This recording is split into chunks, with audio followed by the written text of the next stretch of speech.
Okey, hari ni kita main game, okey? Seorang akan ambil satu nombor.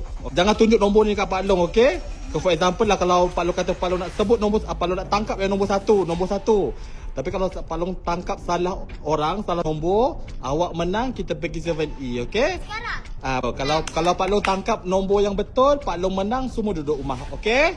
Ambil. Jangan tunjuk kat Pak Long nombor. Ambil seorang satu, jangan tunjuk kat Pak Long. So yang ni kalau awak menang semua boleh pergi 7E, okey? Ramai-ramai lah. So apa? Teamwork. Okey. Nombor 2. Kalau nak tangkap yang nombor 2.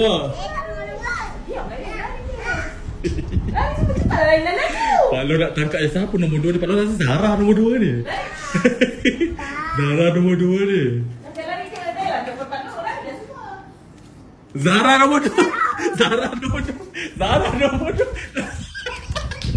Betul ke Zara nombor 2?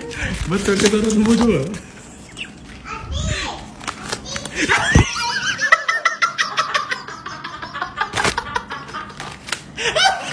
Malah menang lagi.